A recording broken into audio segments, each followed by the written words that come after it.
ตอนนี้ข่อยอยู่หน้าถ้ำน้ำเมืองวังเวียงแขวงเวียงจันทน์แล้วสถานที่อ้อมๆก็สิเป็นประมาณนี้นี่ตัวนี้จะเป็นบริเวณทั้งหน้าถ้ำเลยบริเวณอ้อมๆก็สิเป็นประมาณนี้ยังบ่ทันได้มีหยังคือทางฝั่งนี้ก็ยังเป็นดินที่เขาเจ้าหากระจกหากระปรับปรุงหน้าดินและเบื้องนี้ก็ยังเป็นฝาย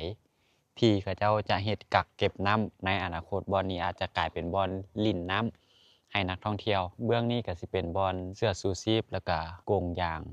กรงเบ่งที่ให้ลอยเข้าไปในถ้ำแล้วก็บ่อนเก็บเงินอยู่หั่นบ่ได้มีหยังเลยคือ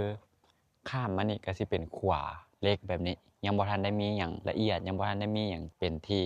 แน่นอนยังบ่ทันได้มีหยังชัดเจนตอนนี้ก็พร้อมหมดทุกอย่างละทั้งเสื้อชูชีพทั้งหมักเบงได้ดึงเสื้อเข้าไปแบบนี้เลยทำตัวนี้ที่เราจะเข้าไปทางในหนูบ่ฮู้ว่าสิเป็นแบบใดครั้งแรกกับการมาเข้าถ้ำน้ำโคตรตื่นเต้นโคตรเสียวเลยบ่ฮู้ว่าสิเป็นจังไดฝรั่งเขาเจ้าสิเข้าไปก็เลยสิขอเข้าไปนำเขาเจ้าเป็นหมู่ร่วมทางจังบ่ได้ย้าน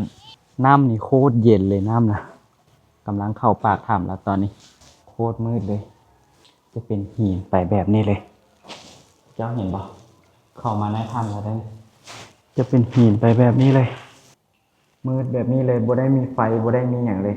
ค่อนข้างเสียวสมควรเลยผจญภัยสุดๆเลยเพดานมันเพดานหินมาระยะหนึ่งมืดแฮงโคตรมืดเลยเป็นตะยานเข้ามาฮอดระยะหนึ่งมันจะตื้นอยู่ในนี่เห็นไหมมันจะตื้นแบบนี้เลยเข้ามาฮอดระยะหนึ่งต้องได้ยางแบบนี้นะแต่ว่ากรงเบ่งนี่จะต้องได้เอาไปนำจะตื้นแบบนี้เห็นดินเห็น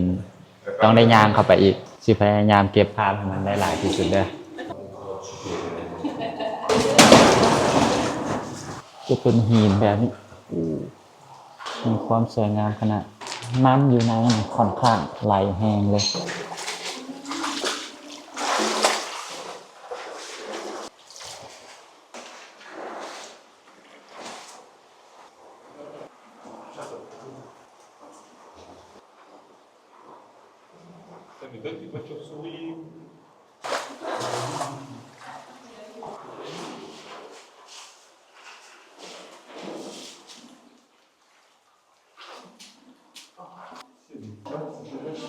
พวกค่อยก็ขึ้นมาฮอดนี่แหละแล้วก็สิกลับไปคืนละ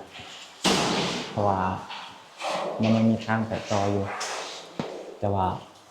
พวกค่อยตัดสินใจกลับออกไปออกมาฮอดปากถ้ำละตอนนี้จมลงไปละกับการเข้าถ้ำน้ำทางแรกดึงเสื้อเข้าไปโคตรบาดเสียวเลยถ้าพยายามมาเข้า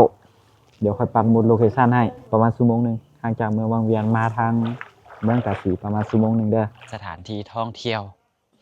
อีกหนึ่งบอนที่น่าสนใจเด้ออยู่เมืองวังเวียงตัวนี้เป็นดินที่เขาเจ้าหากระจกหากระปรับปรุงยังบ่ทันมีหยังแล้วถ้าว่าไผอยากมาก็ได้หรือว่าสิรอให้เขาเจ้าเฮ็ดแล้วก็จังมาบัดเดียวก็ได้ร้านอาหารร้านกาแฟร้านอีหยังก็ยังบ่ทันแล้วยังบ่ทันได้มีหยังขายจักอย่างเลยสำหรับกิจกรรมอยู่นี่ก็มีขี่สลิงแหน่แล้วก็ไฮไลท์สุดก็คือเข้าถ้ำหั่นแหละเอาไว้เดี๋ยวให้เขาเจ้าเฮ็ดทุกสิ่งทุกอย่างแล้วเมิดลงโตเมิดเดี๋ยวค่อยสิกลับมารีวิวอีกบัดนึงถ่ายให้พวกเจ้าอีกบัดนึงเพื่อคนสนใจอยากมาอัปเดตให้เบิ่งโอเคสำหรับวิดีโอนี้ก็บ๊ายบาย